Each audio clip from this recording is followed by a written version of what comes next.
That's a thing of beauty. 113. 113, Pete. Happy Valentine's Day to everybody. That's right. Happy Valentine's Day. Or as Pete calls it, non-single specific. Yeah, I'm as woke as they get. That's right. I mean, you'd hate to offend anybody who might not be with somebody, Pete. Yeah. Oh, yeah. That's awful. God, I feel terrible. Folks, you're tuned in to The Rebel's Edge. If you're coming to us from one of the networks where you've had a good hour of macro babble, discussing everything from whether Jerome Powell likes plaid shirts or not. Well, welcome to where we actually do trades instead of just talk. This is The Rebel's Edge, and we kick it off every day with 1 minute macro. And today, Pete, pretty obvious for me anyway, January CPI, it comes in, it showed prices were up about 0.5%. Month over month, but 6.4% on an annual basis. That's year over year, which is pretty tough for the average consumer to stomach. And yet they tried to celebrate it off the opening, Pete. And I didn't think that was the right direction, really. Yeah, and it sure didn't last all that long either, John. I mean, some of the flipping and flopping that we saw out of the market was pretty incredible, but how do you not understand when you're looking at these numbers that you look at food and you say, okay, and I know the easy one is the way I'm going to go, but how about eggs? Well, they used to be $2 a dozen and now they're $5 a dozen.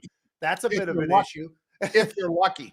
And then, yeah. And then you look at energy, John, we're talking about, okay, at one point we were paying what? $2, $2.25, whatever it was for gas. And we're pretty consistently around the country closer to $3.50. Or more. I realize that there's a lot of places a lot higher than that. But, the reality is there is an issue out there and it is affecting us. Yep. Egg prices, folks, according to the front page of Yahoo right now, up 70% year over year. And you're lucky if you can find them only up 70%. Mostly what I see, Pete, is unless you're just buying the cheapest egg you can find, if you're buying anything that might even be close to free range, it's more like 120%, not 70%. But that's what makes a market, I guess. Yeah. All right. Now we're going to break down for you 4 stories. We do this every day. Starting with Palantir, which had some really good earnings. Mr. Karp. I love that name, Pete. Karp with a K, though. Mr. Karp, he is the guy that runs it, Peter Thiel. And I think even Elon Musk had a lot to do with the company, Pete. But they put up their first profit ever. And the stock popped almost 20% on that news. Well, John, and they talked about tightening the spending. You're right. They absolutely crushed it. They finally are profitable. And that's what we've been waiting for, right? I mean, we've been waiting for the company. Their balance sheet is absolutely extraordinary. So they've been in position. They can do the right things, which it looks like they are willing to do. It's still well off the 52-week highs, John, closer to $15. And today we're somewhere north of $8, $8.50, somewhere in that range. But it is an unbelievable quarter. And this is the time that when I see something like this, it definitely gets me pretty excited about the idea of, okay, they think now the guidance wise, they think they're going to continue to be profitable throughout 2023.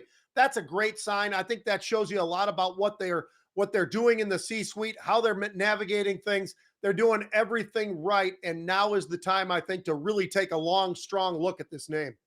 Yeah, if you're into AI, artificial intelligence, and any of the flavors that are out there, Microsoft's with OpenAI or Google's on their own and so forth, you got to think that Palantir is going to be one of those things that really could benefit from a lot of this basically data mining, if you will, even, Pete, because a lot of what Palantir does is figure things out that other people can't figure out. And that's why they've got a beta of almost 3, Pete, meaning it works about 3 times what the market is moving. That's what this stock moves. All right, let's talk about BTU, Peabody Energy. It's a stock you and I talked about a lot on TV over the years, Pete. It truly is an energy company. It's a coal play. And we're not talking about steel coal. We're talking about the sort of coal that you burn in power plants, Pete. Yeah, it's impressive what these guys are able to do, John. This is a company that now has record free cash flow. That's huge. There, when you look at the balance sheet, that looks fantastic. What they are doing is just about everything right, and they're executing right now in a market where, when we talk about energy, including ourselves sometimes, because it's been a while since we talked about Peabody, when we talked about coal, but Mhm. oil, nat gas, that's what everybody talks about. They don't really talk about something like this, where there's a lot of different uses for coal. And these guys are absolutely one of the biggest and baddest out there. I love what they're doing, John. They absolutely don't they don't overpromise, but they give you what you're looking for. And boy, did they deliver. And I think they'll continue to deliver. Everything they're doing right now is right. And very much like we were just talking about with Palantir, they are in the sweet spot where I think going forward, they're going to do even better than they did just this past quarter and past year. Trading about 3 times normal value or normal turnover, rather, Yeah. Pete, at mid-session. Mhm. So that's another thing. So was Palantir. Normal for Palantir is like 38 million shares. You mentioned it was a single-digit stock, Mhm. Palantir, that is. But it traded over 100 million today, Pete, Yeah. in the first 3 hours. So Yeah. that's pretty awesome. Yeah, that tells you people are really scrambling in there. Mhm. All right, Avis Car Rentals. Uh, I guess they call it Avis Alamo. At least some people do, Pete. A symbol is car, CAR. So that's pretty easy. It was up because basically they beat analyst estimates by a ton. The analysts were looking for $6.45, came in at, I think, $10.46, a $4 per share beat. So no wonder it's up 8. I'm kind of surprised it's not up more. It's amazing, John, what these guys accomplished. And the stock actually is nowhere near the 52-week highs. Yet you look at these numbers and they're just absolutely extraordinary. I think when you look, one of the things that's really working for them and why I think they're crushing it, John, is they have gone mobile. And what I mean by that is they've got that app. And because of that, they've got far more efficiencies in the rental business and other businesses that they run. So because of that, the company's absolutely crushing it. Those numbers that you just read out. I mean, when's the last time, John, you heard of a stock that they were looking for $6 and a little bit of change, and they beat it by $4?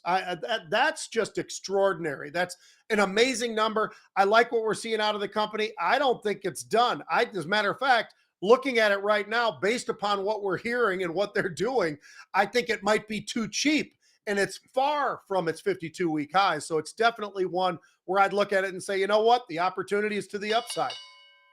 You look at it from year to date, folks, it's up 45%. I mean, if you had all your cash in this stock versus the stock market, because the Dow is up, I think, Pete, 3% year to Yeah. date. If you were up on this one, you'd just mail it in and say, you know what? I'm done for the year. This is it. I'm taking the money and running. And I couldn't blame you, because that's a fabulous return. 45% in what, 38 days? Not a bad deal at all. Not so bad. All right. How about parent company of Tom Hortons up in Canada, Burger King, Popeyes, quick serve restaurants are what they do. And that's the symbol too, Pete, Yep. QSR. And these guys down, despite the fact that they reported some numbers which were in line. So down, not huge, but they opened down like 7 or 8%, Pete. And they've been fighting their way back from that big dip. Yeah, and John, there's so many different angles that you could take here, but digital sales up 30%. That sounds pretty good. This is a company that the reason they're down is probably, it's understandable why it is, John. Here's my at least thesis on this. The CEO is stepping away. Now, the guy just got Mhm. hired in 2019. Why is he stepping away? It really doesn't matter now, because the guy who's taking his place was the COO. He was also the CTO. This is the guy he was involved in all the acquisitions that they have made. You mentioned Hortons as well as Popeyes. And how about Firehouse Subs? I mean, they Yep. continue to do that. They'll continue to do that, by the way. They're just going to continue to expand. I think they're doing a lot of the right things, John. But those digital sales, that's something we talk about all the time when we look at a lot of these various, fast foods or in the middle food area that we talk about on air all the time. I think when you look at the digital sales here up 30%, Can you imagine what they could do if they can continue that kind of a growth pace across all their businesses? That could be pretty well, I think it would be amazing. That company right now off 3%, I think actually gives you a bit of an opportunity. I do too. And I think, Pete, that typically the street does not like it when you make an announcement like this, like, Mhm. hey, the new guy's starting March 1st, Yeah. 2 weeks from now, the new guy steps in. But the new guy, number one, he isn't brand new, like you said. And number two, I think that this doesn't appear to have any of the earmarks of, oh, he's stepping away because he was doing something inappropriate. Yeah. I don't think so, but nonetheless, that does kind of spook the street, and that's why it was down 7 or 8%, and now it's only down 3 because cooler heads are prevailing. Mhm. All right, now's the portion of the show, folks, where we talk about unusual activity. And today, my unusual activity is NTNX. This one's a $29 stock. They were buying the April 3250 calls. So call that, $3.50 or so out of the money. And I like this one, Pete, because those were $145 per option because $1.45, every option's for 100 shares. So that's $145 times 5,000 calls because that's how many they bought at once, just bang. And they sold the 35s above it, Pete, collecting almost 80 cents. So basically, you're looking at something where you paid about 65 cents for a spread that could go to $2.50, the differential between 32 and a half and 35. I like that. This shows me that whoever's buying these understands time decay, wants to have a slice of the market, but isn't being a pig, because part of being a successful trader is not being a pig. You can hit for home runs every once in a while. And Pete and I do it mainly on very short-term options where it's something or nothing. It's 12 cents and it could go to 60 or something like that. That's a home run. I think this one's just a calculated play that this one goes higher over time, Pete.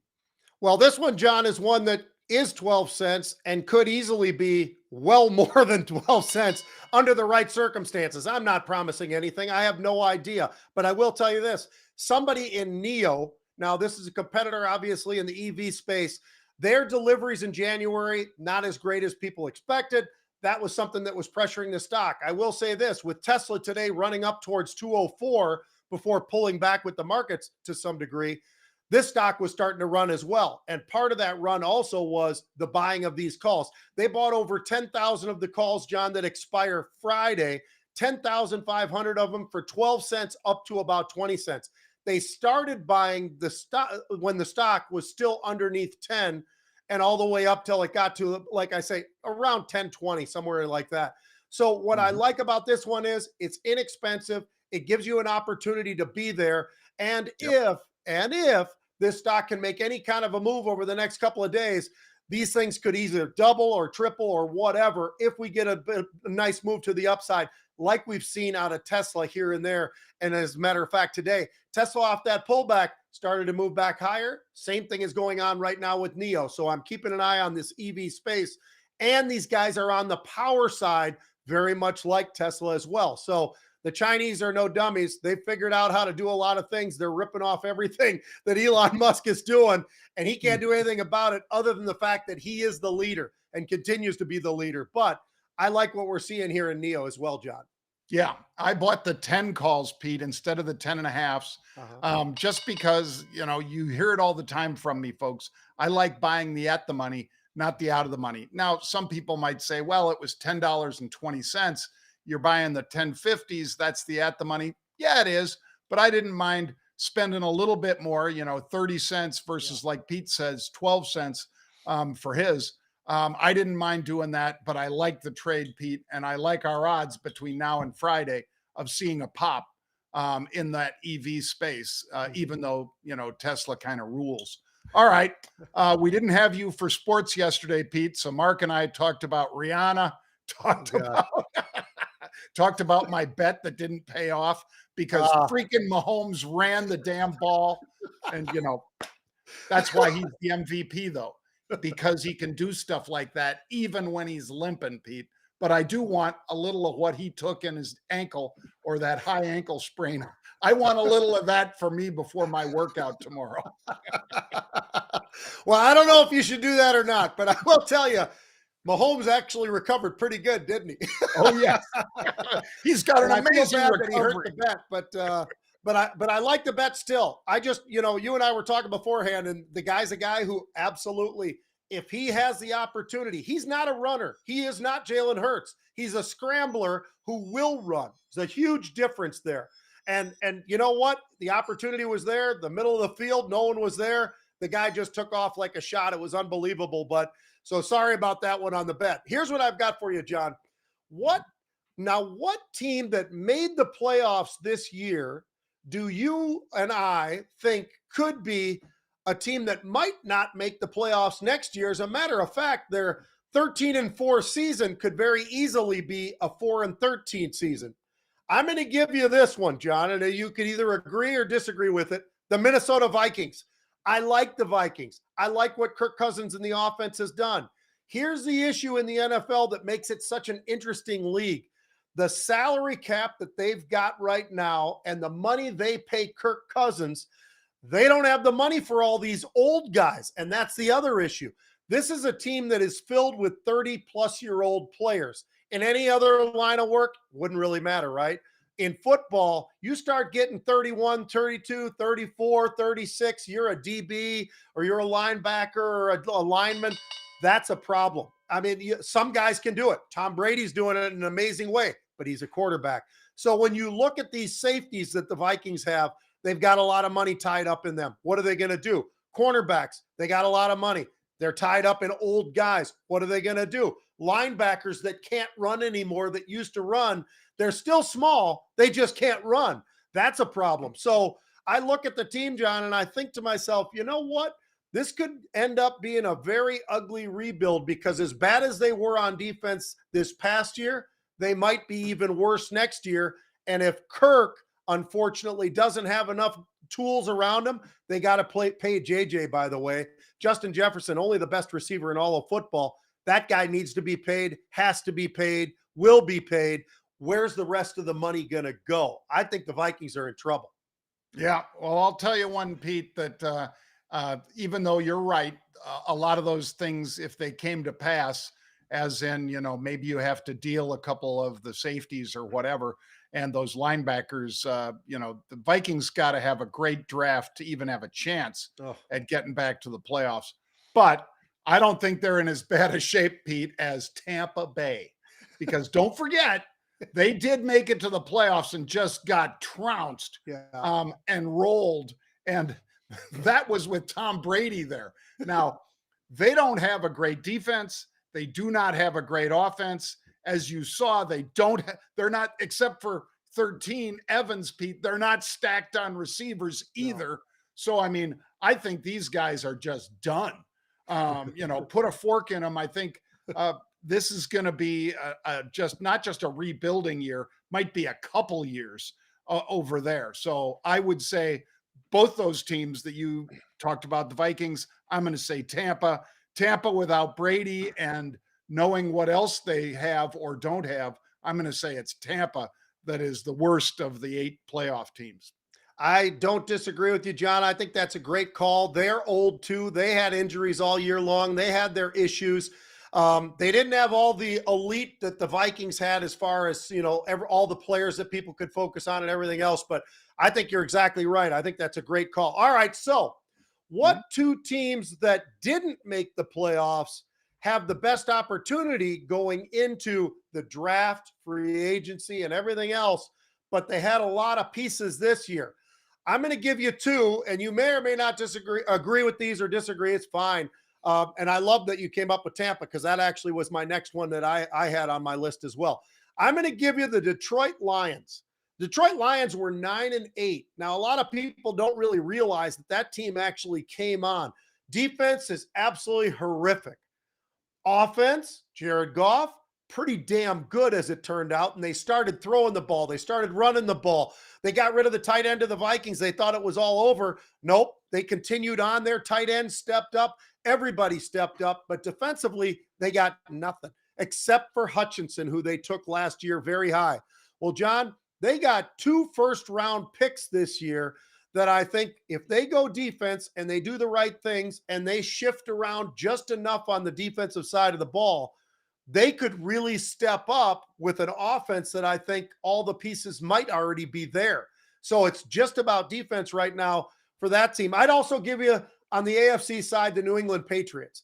And the reason I say that is I think they've got just about everything except on the offensive side of the ball. And the reason being, they made some really weird decisions last year about the offensive coaching staff. Now they're bringing back in Bill O'Brien to the coaching staff. He'll be the offensive coordinator. I think things will be a lot different now for the quarterback. They're in a tough division. They've got the Jets. They've got Buffalo. They've got Miami. That's not easy. But, John, I think that these guys on the offensive side, they get some skill players to step in that can step up. This is a team that had 54 sacks and 19 interceptions on defense. They've got that side taken care of. That's Bill Belichick, by the way. Now you got to get the offensive side. They get that. I think this is a team that can kind of go pretty deep into the playoffs next year. All right. I'm going to throw out one, Pete, because we both know Aaron Rodgers has got 58 million reasons to come back and play. He ain't done. He also has unfinished business because of some of the people that were on him hard about not taking the pack into the deep into the playoffs. But talk about, I mean, I think only Tampa maybe did a worse job about surrounding a great quarterback with nothing, because that's what I think Green Bay left him with. He is not coming back to Green Bay. Here's where he's going, Pete: New York Jets. And if he goes to the Jets have a lot of the things that you like. They've got defense, and they've shown some flashes of greatness, except at quarterback. So they're sort of like the Bears. The Bears haven't had a great quarterback in a long time. I'm not going to belabor that. I think Fields is great, but now they don't have anybody around him, Pete. So I'd say the New York Jets, I think they're going to go for Aaron Rodgers, and I think Aaron Rodgers in the Big Apple, he could rule that division, Pete, if he does the right things out there. And my gosh, I think they're probably one of the few teams that could actually step up and say, you know what? Yeah, we'll take this for 2 years. We're going to go with Aaron Rodgers and develop a young quarterback, and then we're going to see where we are. And maybe one of those 2 years we can get to the Super Bowl. I wouldn't be surprised, Pete. I think the Jets are that close. Second one would be Tennessee Titans, and it would be, hopefully Henry can stay healthy this year. They were 7-10 with him banged up. If he can stay healthy, I think they turn that around and go 10-7. I think so too. I think at the quarterback is the one issue that they've had, and we wonder if the guy they drafted is going to be good enough to be able to step in there or not, and all that. The Jets is such a great call by you, John. Defense, they got it. Offense, they got great receivers that are brand new, young guys that can catch the football and run like deer. I mean, they're unbelievable. I would put that receiver core up with just about anybody. And you got Aaron Rodgers at quarterback. And I'll tell you what, there's a guy named Breece Hall, a running back from Iowa State that went, I think, high in the second round to the Jets. That kid will be a superstar if he can be healthy. He didn't get this year, right out of the gate, he got hurt, unfortunately. But I'll tell you what, that team is ready, and Rodgers, he could deal with the New York media, John, with absolutely no problem. All the crap that guy can sling with the Berkeley education that he's got, he can screw around with them about these dark days and all this other crap, and they'll eat it up. They will absolutely eat it up. He'll be the front page of sports every single day, and it'll be a different girl or a different drug or a different weird something, but he'll keep them entertained. I love the calls, John. That's great. All right. Well, I'd love to see it, Pete. And if he is, that would give me an excuse, because Pete and I are friendly with Aaron.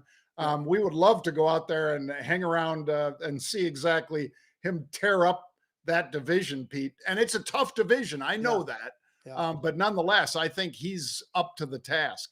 All right. Thank you for joining us, folks. Jared, of course, is our producer. Pete Najarian is at Pete Najarian. I'm at John Najarian. We encourage you guys to share the Rebels Edge with your friends. I'll be back with 3 at 3 later today. And by the way, we do have a special free webinar tonight. It's free. You just go to marketrebellion.com/register, and you can register for a free webinar about how Pete and I trade unusual activity following the smart money and so forth. So join us for that, folks. We'll see you tomorrow at 1 p.m. Eastern. Bang. Bang.